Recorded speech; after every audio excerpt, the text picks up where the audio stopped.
Welcome, ladies and gentlemen, and those in between or around and outside, to the Last Call Lounge with CVL Boozy Mixologist. Today I got the Aidens from the Lore Lounge with me. Yeah, we're hanging. We are. I'm Aiden. Are you Aiden? We are Aiden? are Aiden. We are Penn State. We are farmers. Squidward. You're Squidward. We're all Squidward. Yeah, we're here. We're chilling. We were both in the bar industry for a little while. Not as long as you. Not nearly as, I was never quite as into the industry. Yeah. The industry never experienced me quite the way it did you. I was kind of born into it and then never left. Yeah, I dabbled.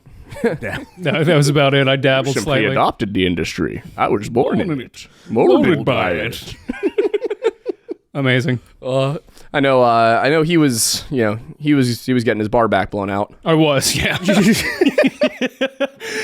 I was a barback in Manhattan for a little while I was in college there. Mm-hmm. Yeah, I had an equally fast-paced environment. I was a security officer at Doggy's Pub in the metropolitan area that is State College, Pennsylvania. Security officer. I was a bouncer at a pub that let dogs in. I like that. It was a surprisingly intense job. It was named Doggies. I would have been upset if they didn't let them in. Yeah. Before that, it was the Rathskeller. What? Yeah, it was there for a long time. Why would they ever change that name? I don't know. The Rathskeller. The Skeller. I want to make a commercial for that bar, even though it doesn't exist anymore. Yeah, it was like a staple of the area. And then it got like they did this thing where they would sell you beers for $2 all the time, which, as you probably would imagine, is not a sustainable business model. You would think, but there's... Bottled beers. Okay. I don't know. I did. Valid. Well, no, it's still applicable. There's a bar in Manhattan up in Hell's Kitchen called Rudys, and with every beer you buy, you get a free hot dog. With every pitcher you buy, you get 4 free hot dogs. The cheapest beer on the menu are 2 different beers. They're House Amber, or no, sorry, it's the House Amber and the House Red, I think. And they're both $3 a pint, and you get a free hot dog with each. And I think it's like $6 for a, what is it, pitcher? Pitcher. And yeah, with that, you get the pitcher and then 4 free hot dogs. It's not bad because then if you're eating, then you could drink a little bit more, Yeah. which means you're just going to be buying Yeah. more. but it's in the middle of Manhattan. Yeah, I don't know. Which, if you ever go to Manhattan, please Which you shouldn't. go to Rudy's. Fantastic time. Probably own the building. That's when things. Yeah. That's when you can do things like that. Is when you own the building and you're really just paying property taxes over. Yeah. Yeah, and it's been there for so long. All that stuff. They also probably the nice thing about having big licenses like that is that you can buy so much bulk and beer that they start really cutting you the deals. Yeah. Where you can start. Like I used to work at a spot where the fridge was full of Rolling Rock. That's what the Rathskeller sold for $2 a bottle. We were doing $1 a draft, $1 a pint. That's insane. Every day of the week. Yeah. Anytime, not happy hour. That's insane. Yeah, and I will say there were a few there were bars in the State College that had 13-cent beer night. They weren't dive bars either. That was Champs. Why 13? Do you know? I don't know. But Champs had 13-cent beer night. Interesting. They also had dollar taco night on Wednesdays, and their happy hour would be from 9 to 11 p.m. on a Wednesday. I would go in with $20, and I knew one of the bartenders, so I would get half my drinks comped. I would go in with $20, get 6 tacos, 4 Long Islands, and go home just a different person. Wild. And often in a good way. Oh, I got not Fair. blacked out, but I definitely did the $1 Long Islands at Applebee's once. And I was like, dude, I used to work at an Applebee's and I hated the concept of drinking there because they were strict on you gotta use the jigger for everything. And I just thought, I was like, there's no way these drinks are gonna be good if they're batching them like that and selling them for $1. I think I had 12. Good Lord. Because it was good or because it was cheap? It was cheap, dude. Did it I work? just had 12 of them, and yeah, I was pretty buzzed out when I didn't even make it to my second destination. Dude, that would get you like a whole half of a drink at Bro, Bistro. I think I had diabetes after that for a while. Oh my God. I was doing every flavor. I was doing mango, raspberry, Right. freaking strawberry, and then I was mixing mango and strawberry, and then I just wanted regular ones with Coke. And So many Long Islands. oh yeah, Well, speaking of drinks and jiggers and whatnot, you've got a whole bunch of equipment in front of you, and I'm very curious to see what you're going to do with it. yeah. So Aiden, this one, has a fascination for whiskey sours, or at least he has me thinking he does. It's that Celso makes arguably one of 2 good whiskey sours in the town of Phoenixville. Who the fuck's the first one? The other one's El Granillo. All right, That's right, exactly. Like you're sitting here like, okay, fair. fair. Better be Kendra though. I don't know who's making them. Them. Probably Jeremy at some point. Jeremy too. Well, I picked him up, so. Yeah, I noticed. All right, so we're talking about whiskey sours, and again, it's because it's your drink. Yep. Big whiskey sour I guy. decided to pick up a black cherry All right. bourbon whiskey to just maybe change it up a bit. Okay. Just out of curiosity, where did your affiliation, or what's the right word for Affinity. that? Affinity, there we go, for whiskey sours come from? El Granillo. Really? I did not care for whiskey sours before I had been there because I'd only ever had them at dive bars. So to me, a whiskey sour was basically whiskey with a juice that tastes like warheads. Yep. Were you interested in whiskey sour just out of curiosity on your own, or did somebody point you to that? I believe it was Christian. I think it was my stepdad suggested it.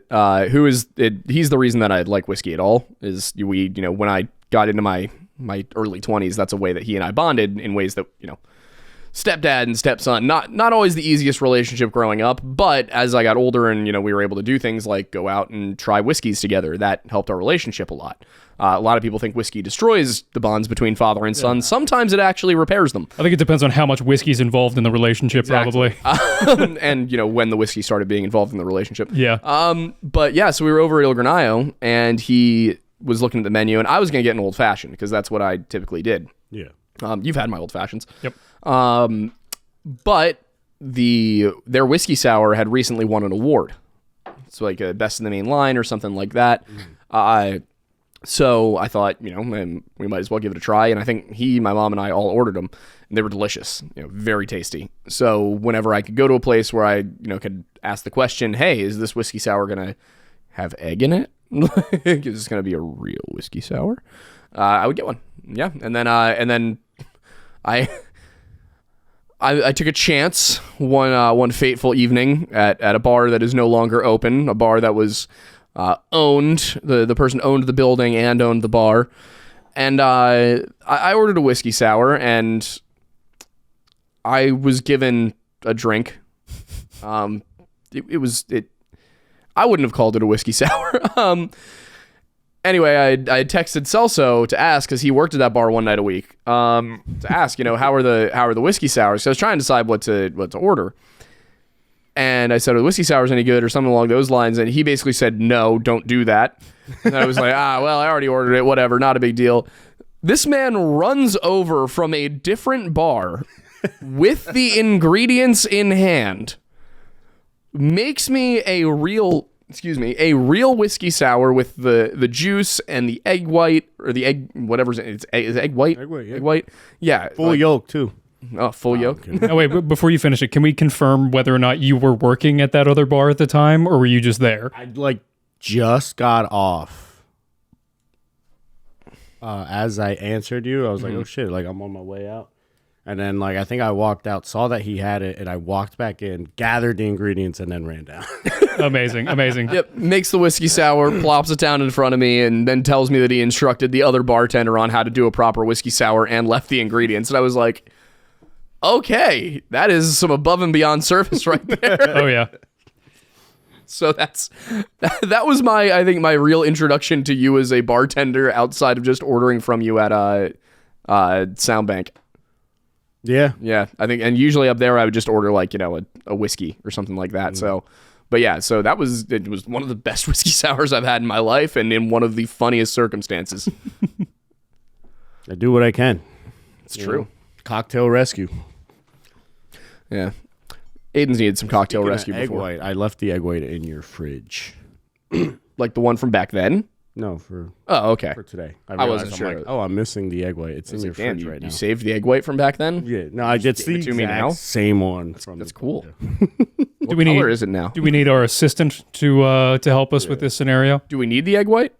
Yeah, for the, Oh, okay. We need the egg white. for All the right. drink. Should I go get? Do you not want the egg white? No, I would We can like the skip egg it. white. Yeah, I was gonna say, Just clarifying.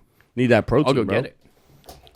It's in a glass bottle. So, are you telling me that a whiskey sour counts as a protein beverage? Yes. All right, boys. Time to start that fitness jam. Incredible. That's right, everybody. Aiden, do you have a particular drink you like?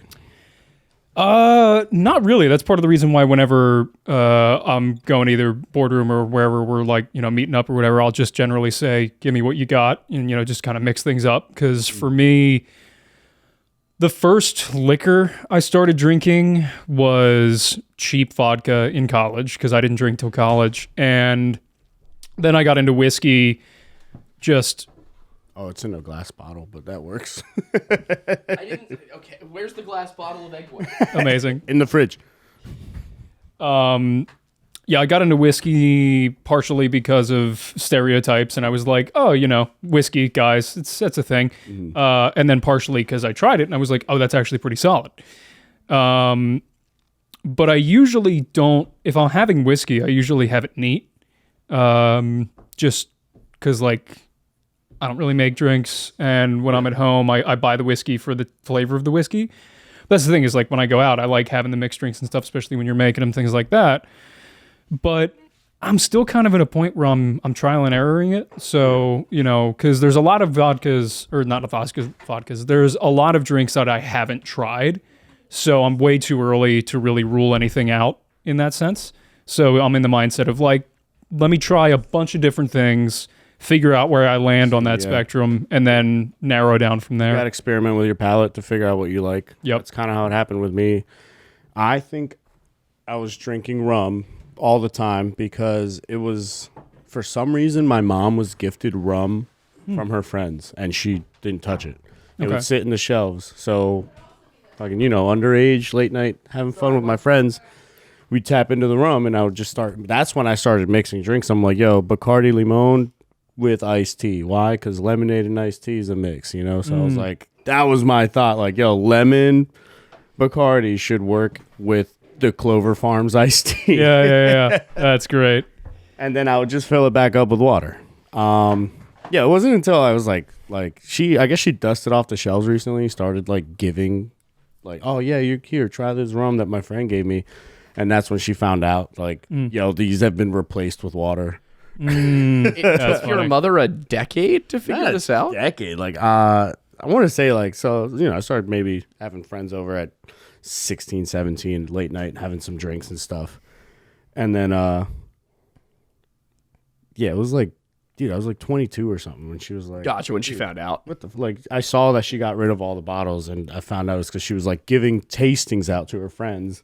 And it's this is water. That's funny. And she must have known it was you. Oh yeah, no, there's no doubt. Immediately knew it was you. Real quick, Mattis, I know Christian was a whiskey guy. What did your mom drink growing up? Because I feel like this kind of helps form Wine. wine. Like when she was growing up? No. Like when you were growing up, what was your mom's drinking? Wine. Wine? Okay. Yeah. My parents mostly drank wine and beer. Christian, I think he's always liked whiskey, but he didn't really get into whiskey and start collecting it and having different bottles and all that until I was late high school, early college. Mm-hmm. So yeah, mostly I saw my parents drink wine, beer, and gin. Okay. When I was growing up. Yeah, because for me, my dad only drinks beer, and he only drinks 3 beers. He drinks Amstel Light. He used to drink Heineken before he swears they changed their formula. And he drank Bud Light until it turned him gay. No, he never drank Bud Light. He hates American beer.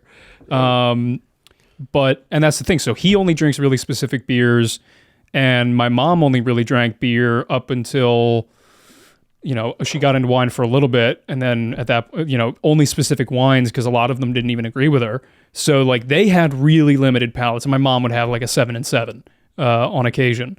But even my extended family, whenever they would have mixed drinks, it would just be like Stoli and water or Grey Goose and water, or just I was my uncle. He was a big vodka martini guy.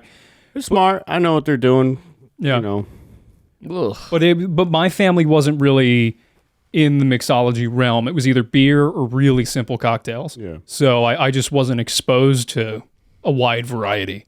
Yeah, in my house it was just Coors Light or bottles of tequila that they would either do shots with, or the occasional like cantarito style drink, which is just freshly squeezed lime, lemon, orange, grapefruit, and it's topped off with mineral water, like a sparkling mineral water. Interesting. So it's like a citrus soda with alcohol in it. Yep. That sounds tasty. Super refreshing, hydrating, as long as you use the right additive-free tequila to, like, you shouldn't have a hangover from a drink like that. And it gets like a scoop of salt. I want a Gordon Ramsay style program where you taste tequilas and then yell about them having additives.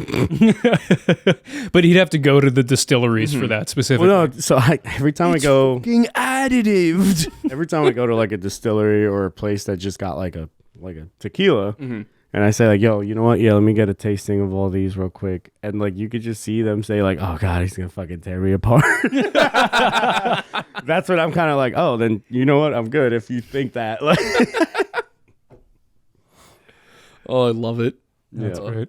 I wish I'd known that tequila wasn't always gonna make me want to die. you have to be very careful, because I don't know if we talked about this on your show, but there's tequilas that like start off being additive free, but then to keep up with demand, they're like, oh shit, I gotta mix it now with like a grain or a corn spirit. And then even then, like as long as the grain or the corn spirit doesn't have additive free or doesn't have any additives, I think you'll be all right. Yeah. Because like I've had a couple tequilas where I realized as I'm tasting it, I'm like, this isn't it. Like something's different. And then you realize like there's a reason why the shelves are always full. Oh my God. And it's because they're keeping up with that demand.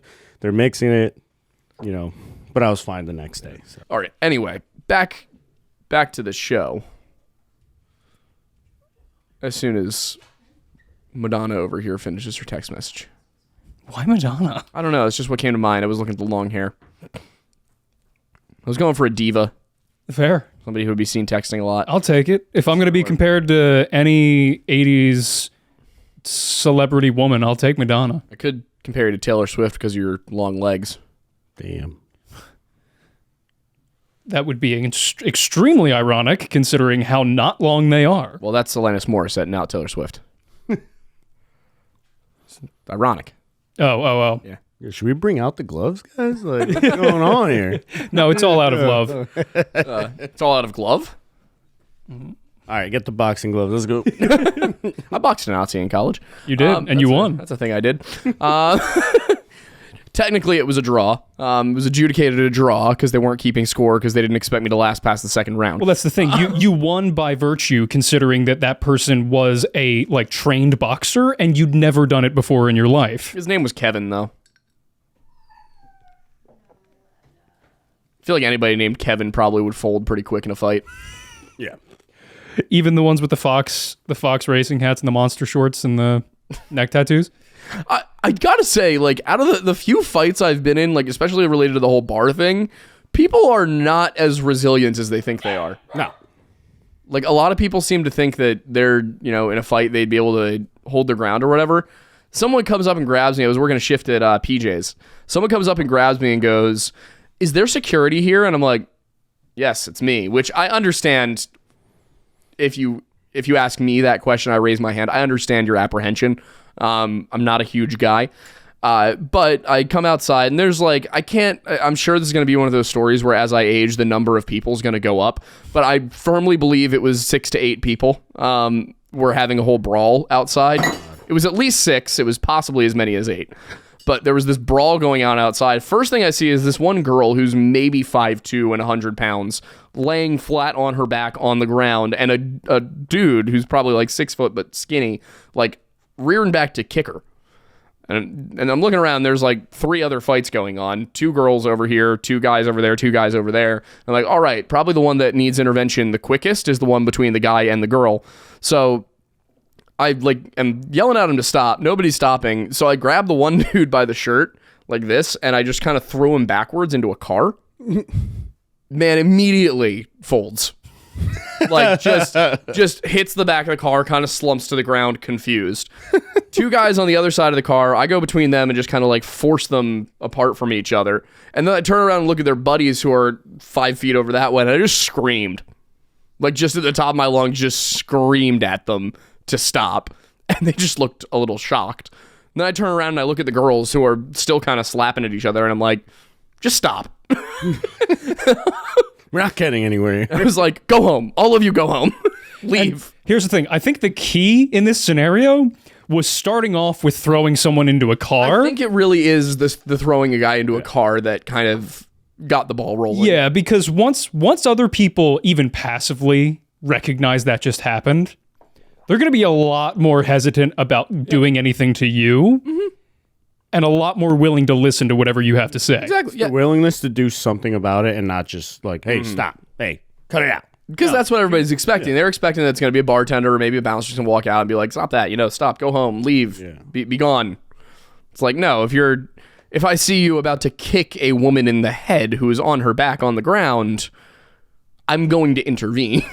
And there's nothing that, like, if you call the cops, they're going to come over and that girl's going to say, yeah, the guy was about to kick me in the head and the other guy intervened. I'm not getting charged. Also, you also have, the authority as security to intervene in that scenario. Plus, that's where it actually also gets iffy. It's like where as a bouncer, that's the because you're outside of the bar. Where does your jurisdiction end? Is because you can get physical with people inside the bar. You just turn into a Samaritan, yeah, breaking up a fight. Exactly, and that's kind of the thing. Is like when you are in that position where maybe you're a bouncer at a bar or security officer at an event, something like that. Like, that's the scary part. Is if this fight's going on, do I get in trouble if I break it up? Where's the line? So it's really, I think for anybody else who might be in that role, I think the guideline I would say is if somebody is going to be hurt if you don't do something, do something. But if it's possible that the situation could resolve itself without you inserting yourself, it's best to stand back and watch and kind of be ready to call the cops or something like that if you need to. But, a lot of people will end up causing themselves legal trouble. This is something I've seen. I'm sure you've seen it too. But where bouncer, tries to do the right thing or maybe gets a little like too in their head about how much power they have, can go either way. And then suddenly they're breaking up fights that are down the street from the bar, or they're throwing people out that didn't need to be thrown out, and you're starting to get violent with people who aren't a risk. And that's when you start to get in trouble as a bouncer. And we had people get into that situation while I was a bouncer at PJ's. So, oh, really? Yeah, we had some people get a little too rough with patrons and even employees. Damn. Yeah. So really? Yeah. The nice to see at Doggies, the nice thing was I was a small guy in college. I was even smaller then. I was always the hey, I think, hey buddy, I think you've had a few too much, you should probably go home. You're not banned. I was the good cop because we had these guys named Brick and Stone. Those were not their nicknames. Those were their given names, Brick and Stone. There's no way. Brick actually used to coach wrestling with the whole DuPont thing. Like he was there when that happened. The Foxcatcher thing. Yeah, he was not involved in the abuse aspect, but good to hear. He was there. I can't remember if it was that he was a coach or I think he was a student at one point. But yeah, he was there for the whole Foxcatcher thing. And the other guy, Stone, is the one who, I've told you the story many times. I went into the bathroom because the bouncers, it was our job. We would help clean up at the end of the night. Yeah. One of our jobs is typically to clean the bathrooms. We had waterless urinals. The way waterless urinals work sometimes is that there will be a pipe that goes down and then curves 90 degrees. There'll be a pipe that goes down and then curves 90 degrees, and it'll have a little bump in it. And that bump is there so that when it overfills, it goes over the bump and out into the sewage system. But it won't constantly be draining right down into the sewage system. I don't know why it works like that. I just know that's how it works. I can tell you why. Sure. It's so that way there's always some level of fluid in the line, so that way like sewage air doesn't Gotcha. come back out. Got it. Okay, that makes sense. Yep. That makes a lot of sense. So the problem with that is that if you clean it with the appropriate disinfectants and everything, there's no issue here, especially if you flush it with water first, which is typically something we did. That night, for reasons I don't particularly understand, one of the two men, Stone, I realize now that calling he's probably never going to cause problems by me telling this story because it occurred years ago. But Stone had gone in to clean the bathroom before me. I can't remember what I usually use to clean the toilets. I just don't remember. But it wasn't bleach. Because the thing is, bleach is chlorine. Yeah. And urine is full of ammonia. And if you pour bleach down a waterless urinal, what you get is chlorine gas. What you get is a war crime. AKA. So I had the very fun experience of going to use the urinal and then feeling parts of my body progressively begin to burn, including my eyes, nose, ears, my mouth and throat, and some other more delicate things that were exposed due to the nature of going to the bathroom. That's why you should have kept your foreskin, bro. You know what? That's what it was for. That's what it was always for. Oh god. Anyway, so Yeah, so I remember I walked out of the bathroom and I was like, "Hey, Stone, what did you use to clean the toilets? Because everything's burning." And he's like, "Oh, I used bleach." And I think his name was Mike, the bartender. Looks over across the bar and goes, "Dude, again?" Yeah. This happened once. oh my And I'm god. like, "What do you mean again? This happened before?" And Mike's like, "Yeah, he's done this before." Like, Stone was not a dumb guy. It's just like, for whatever reason, that didn't occur to him that would maybe be a problem. I mean, I guess if you don't know. Yeah, exactly. And it's the kind of thing that, like, if I had a nickel, if I had a nickel for any time, sorry, if I had a nickel for every time Stone had made chlorine gas in the bathroom at Doggy's Pub in State College, Pennsylvania, I'd actually have 3 nickels at this point, which is a lot. That is a lot of nickels under these circumstances. Yeah. So 100%. just like, he did it a 3rd time, and then COVID hit. And I wasn't even sure if I had COVID because I couldn't smell it anyway because of the chlorine gas. Incredible. Shit burns your nostrils out, bro. Your I nostril hairs. I will say, since that happened, I didn't put the dots together until pretty recently. Since that happened, every once in a while I can just like smell ammonia. Really? Yeah, just up in my nasal cavity, I'll get like a weird ammonia scent taste It's thing. in there. It's engraved. It's like tinnitus for your nose. Yeah, I know what they went through in the trenches now. I've experienced the exact same thing, no differences. Yep. Yes. Wait, I need you to repeat that. You are Hold on. Ready? you are a veteran. Exactly. I was in. Say that again. This is gonna get shared in some veterans group. Yeah, probably. Oh, go ahead. What all I'm saying is that because I experienced chlorine gas in a bathroom once, I can identify with those who fought in the Argonne. I gotta say, you look like the casual Redditor. No, that's horrifying. Yeah, that is a brutal You look. gotta send that to him so he can find a way to edit it into the stream.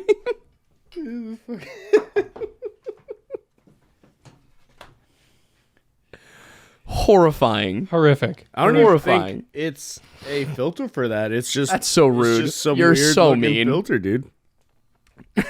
You're so cruel.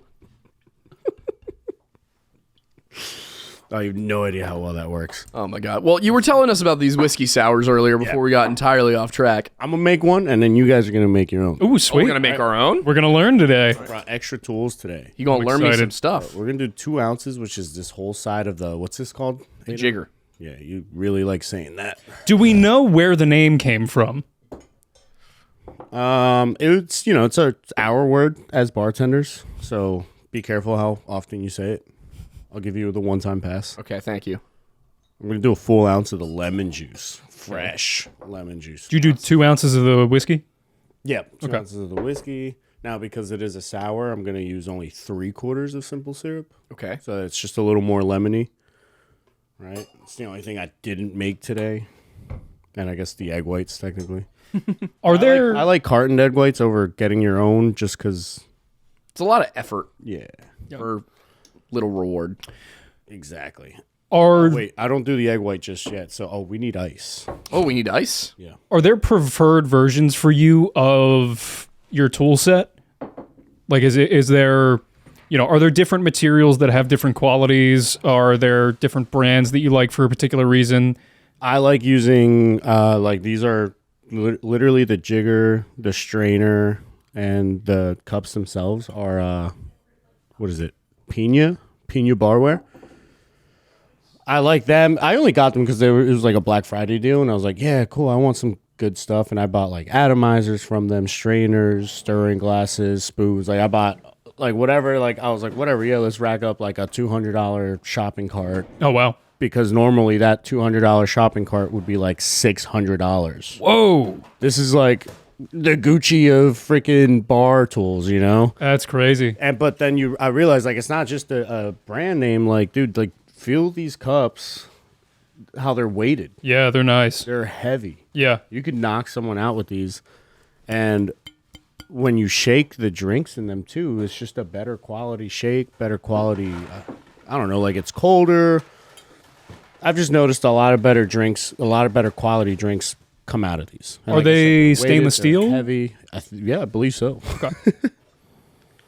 Because I know for a lot of different things, Yep, stainless steel. the type of material can matter, especially for taste with things. I used to buy like my favorite ones. Like I have these black ones, or they were my favorite ones. They were like black painted, but then you realize like that it's just paint and it starts to chip away. Yeah. And it ends up in the drinks. So you want to stay away from those for sure. Yep. But yeah, why don't you start yours? Okay. So 2 ounces of the whiskey. Here, yep. Okay.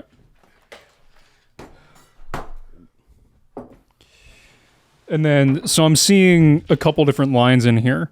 Yes. What's the lower line? Okay, it says on the outside. On the outside it says all the things, but yeah, for a 2 ounce you're gonna go all the way up. Okay.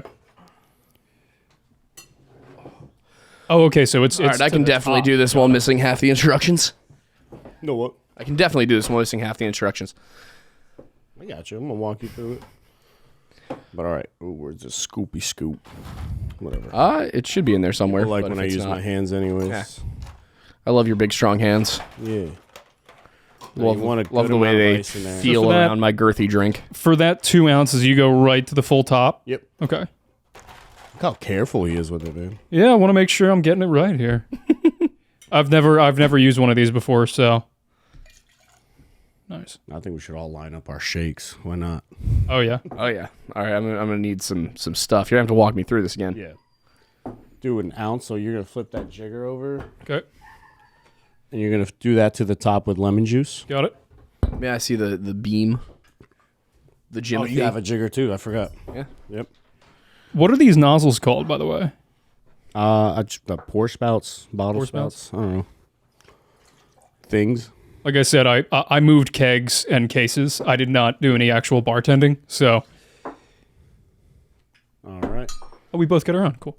Do your 3/4. So that last line up there. Got it. Will Okay. be 3/4 of the simple. Now do an ounce of this. Yours looks like it has lines in it too. It does. Full ounce. That's 3/4. It is? Yep. The full ounce is to the top. Cool. There we go. Now you'll go 3/4 on that.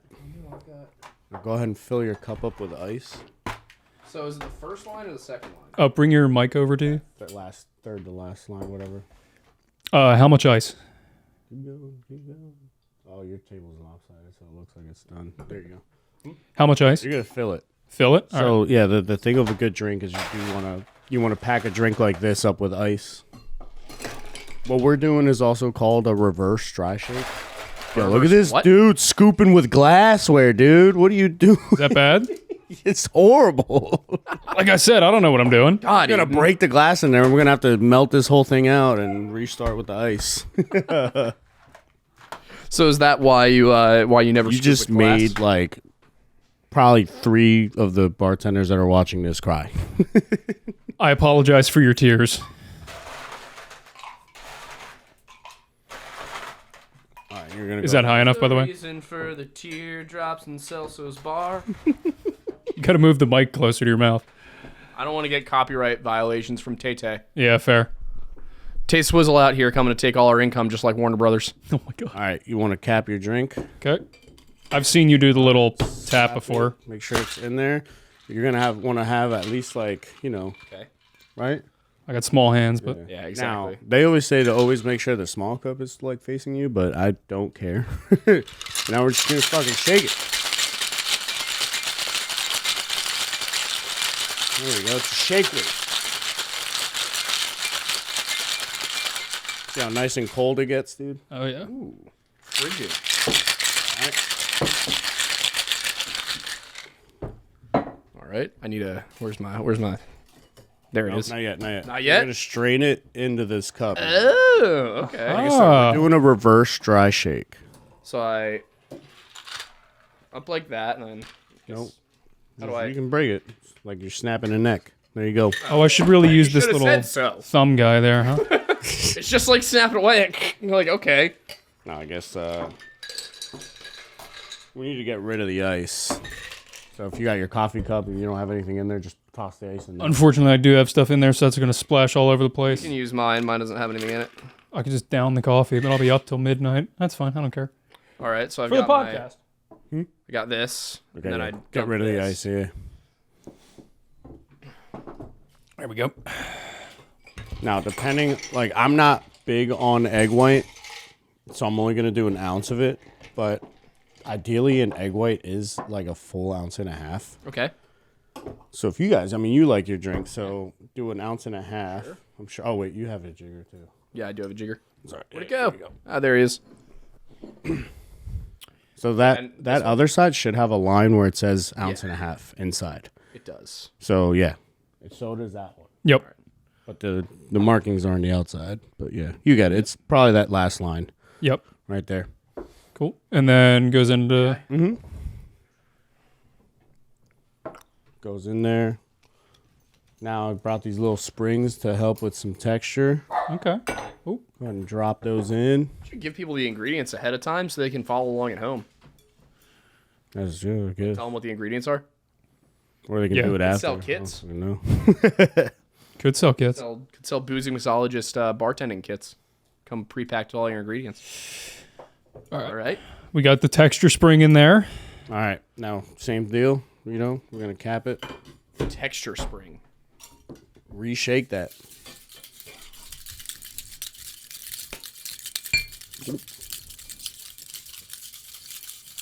Bro, shake it like you mean it, dude. What are you doing? There you go. You can really get into a little rhythm with this. Oh, yeah. Yeah, I got to bring out bar mats, too, dude. I don't know why I didn't think of that. It's all good. And now you don't really have to strain it, but you can pull out the spring. Pour it out into your cup. I can smell the cherry in that bourbon, dude.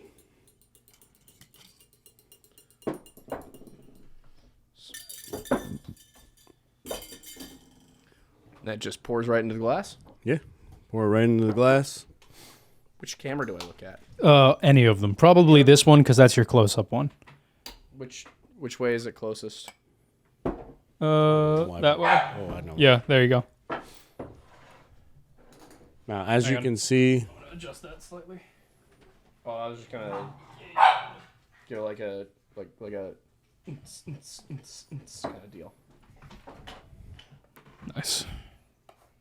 now as you can see, it's Foamy. starting to settle, right? Now, while we wait for a minute, I'm gonna show you guys how I like to dress them. Okay. All right. So mine's pretty much kind of settled up, but I'll do like a spoonful of the cherry juice All right. and kind of just Ah. get on there, right? And then just kind of like, I don't know. Split it up there. That's one garnish. Or you could do a, let me see yours here. Sure. So we'll do like a couple dashes of bitters, right? On top. Sorry. We use this end and just kind of, there's many things you can do. And they all will add a little bit of a flavor. This is like ASMR. Yeah. It reminds me of latte art. Oh, yeah. It's just not the same because we're not using actual martini glasses. We're using these fancy little rocks glasses that you graciously let us borrow. I told you they're IKEA juice glasses. Amazing. But yeah. It's kind of like latte art. That's kind of cool. So, quick question. So, would that be considered a cocktail spoon, or what's the name of that? Bar spoon. Bar spoon. Why is it so long? I don't know why the purpose of the length is. I just know that like because it twists, that was also meant to guide like, let's say, another egg white drink. I make a gin fizz. I would sit there and basically pop this in there to open up the foam, and then I would grab club soda from a bottle or I'll pour it in one of these, and basically guide it down like it'll collect it and kind of run like a little funnel type thing. Oh, that's cool. Yeah. At least that's what I think the spiral design is for. But I've seen people do it. Yeah. But also, I don't know, because, stirring glasses are also probably like this tall, Yeah. So you definitely would need that length to be able to stir, because you're not going to sit there with a small spoon trying to, oh, God, let me get it. Yeah. Well, because I know like highball glasses and stuff are decently tall, but, that's a decent bit taller than even that. Cheers. Cheers indeed. Whoa.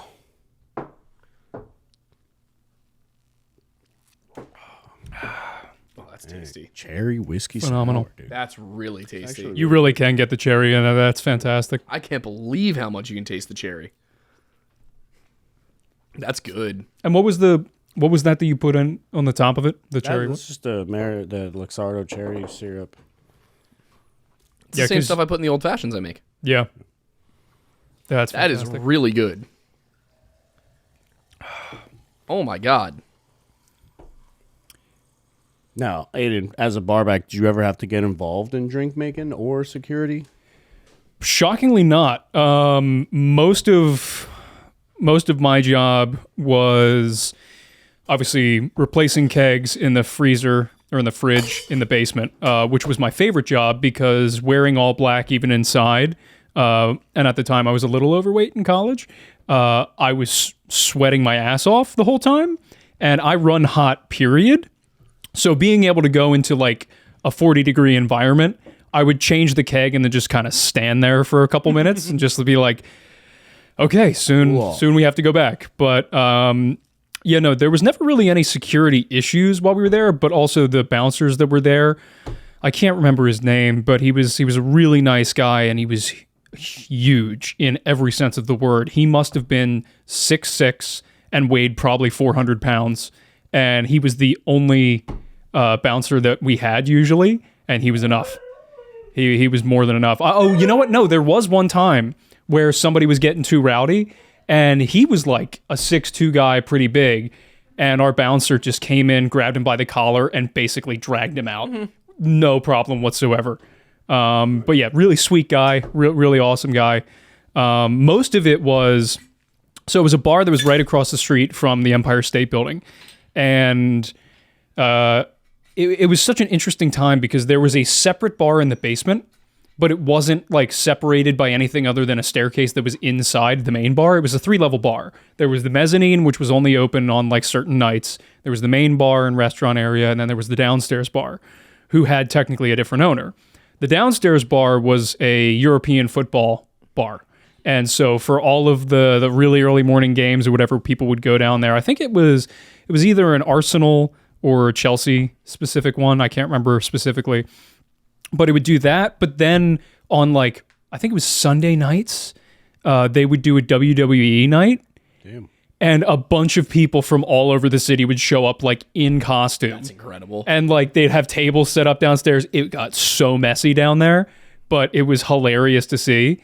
And then, typical bar stuff, I would imagine, but 3 or 4 in the morning on like a Friday or Saturday night, all of the bartenders in the mezzanine would be hammered because they're sneaking shots all night long and, trying not to be seen by the owners and stuff. And it was just, I was very satellite to everything that was happening because I was only there for a short time, but the drama was hilarious. It was just such an interesting experience. So there are a couple things you said that I was curious about what your experiences were. One of them was that I think it's very funny that you're talking about like how hot it was and how you loved going into the like refrigerant rooms, because for me, I was working up there in January and February in State College.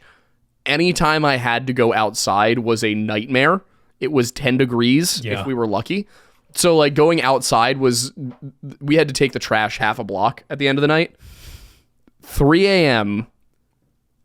February in State College. And the wind whips up there. Yeah, it was like that was the last thing you did like on your way out. You once you were all jacketed up and ready to go. What was weird was how safe it was, because it was like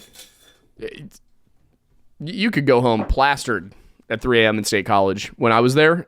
Like, if you lived on one of the 2 main roads through town, it was, you could not be, you were safer outside than you were inside half the time. I'll tell you what, though, surprisingly enough, I know New York has kind of changed since I left, but during the time I was there, at least for me and a lot of my friends, it was the same way in Manhattan. I know there are different parts of New York, but yeah, it was really like, because there weren't a lot of people out. For a city that never sleeps, things get pretty quiet at night in New York, shockingly enough, other than trash trucks running up and down the streets. But like specifically in Manhattan, at least, because so many people just go there for work, there are a lot of streets that are just empty at night.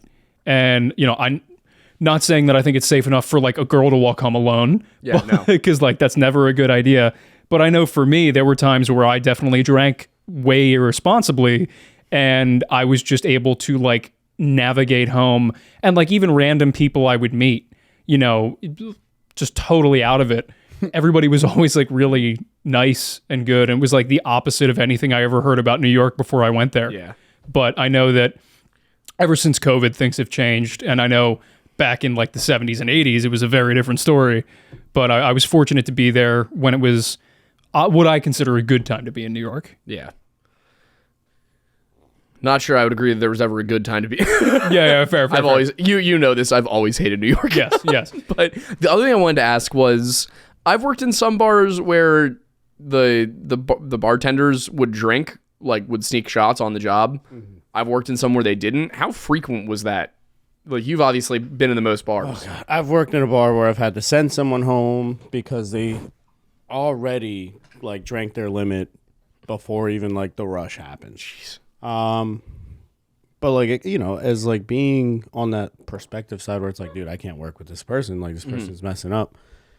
Puts you in that mindset over like, I don't want to be that person. Yeah. So I always have like a strict rule where, never early, but like towards the end, cleaning up. Yeah. Might have a few stragglers coming in for like the last hour that I'm open. I'm okay. Like when the boss wants to take a shot. Yeah. When the staff wants to take a shot, that's when I'm like, that's okay. Gotcha. Is it after that dinner rush where I'm stuck to that well for an hour and a half, where it feels like 4 hours, and all you want is just a shot? Yeah. I try not to do it. I keep it. It's not that I try. It's not hard. It's I glue myself to that service well. I crank out these drinks, and then after that's over, maybe I'll do a shot, and then now focus on the late night part of the night where it's a little more easier because it's only bar, not table service. Yeah. And then, Is it pretty dependent place to place then? What do you mean? Like for kind of the rules and regulations about, quote unquote, drinking on the job? Because one thing I noticed you said there was having their limit. And so that kind of implies that wherever that place was, or maybe just kind of across the board as a consensus, there's an expectation that, the customers may want to buy the bartender shots. So like there's a certain amount you can have within bounds of what the job expects. Exactly. And it's like,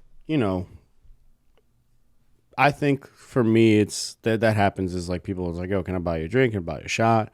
I do ask like, can I have it after work? Because like I don't want to say no because this person's willing to spend money on a shot, and that's just like $12 more or $8 more into the system, right?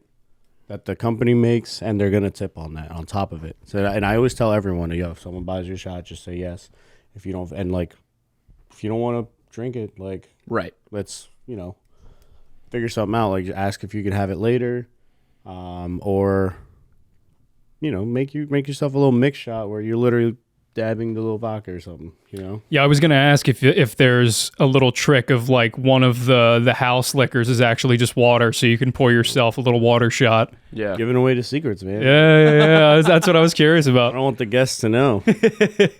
I will say when I was at a bar, I won't say which bar, but there was a bar I worked at where, since it was winter, this was again both the bars I worked at, I worked primarily in the winter.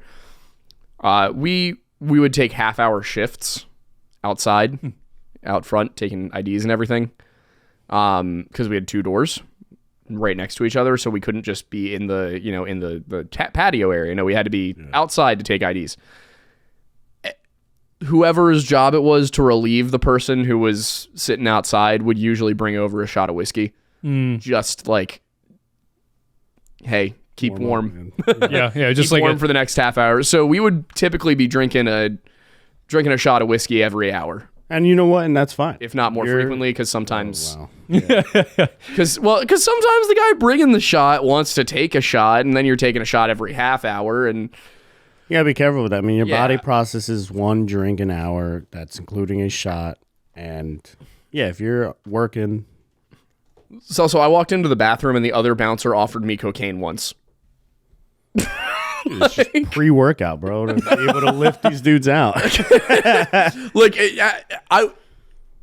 he was late to come relieve me from being outside. So I go inside to look for him. I walk into the bathroom and he's just doing cocaine off a spoon. And I'm just like, dude, can you go take your shift outside? Somebody needs to be out there. And he's like, oh yeah, sure. You want some? And I'm like, no, I do not want cocaine. I gotta say, your joke of that being a pre-workout, that definitely was Yeah. a pre-workout for people in like the 70s and 80s. I have no question about that. Not at all. But yeah, that was, ooh. Well, gentlemen, I hope we enjoyed these drinks. I did. Very much. enjoyed your delicious. stories very much. Likewise. Very tasty. Hope to have you guys back on soon. Oh yes. If there's more of these in the mix. Yeah, right. We'll 100%. keep twisting them around, Yeah. Maybe I saw an apple one. Maybe we'll make an apple flavored. I'd be down. Ooh, I I'm like all in. apple whiskeys. Yeah. But all right, yeah. I'm very happy. I'm a Yeah. happy man. Gentlemen, Cheers indeed. Cheers. cheers. Now I got to chug it for the end of the episode. Oh boy. I was kidding, but all right. Never mind. I guess we are. Never tell me to chug a drink if you're not serious. Yep. Oh, I'm embarrassed. I didn't get it all in one go. I'm not going to get this whole foam. I'm not. Well, last call, gentlemen. Last call. Last Finish your call. drinks. All right. Get out. There is a slight problem. If I can't stay here, I do in fact have to go home. That's the other room, buddy. I know. Like, okay, I'll get out of my house. Incredible. Thanks for having Did you us. say you got Yeah, Aaron's thank you for room? having us on. All right. Well, All right. thank you. Well, don't forget to check them out on the Lore Lodge. I guess it's a network thing, so Yeah. we're all going to be connected. If you like history or conspiracies, Lore. Bigfoot, lore, Lore. Wendigos. Missing persons cases. Yeah, we're Celso's gonna get a Wendigo for his birthday. Nice. I've decided we'll get him some Windows-y. Nice. Yeah. Let's get that window seat. All right. Incredible. Last call, guys. Let's go. We'll work on an outro. Yeah.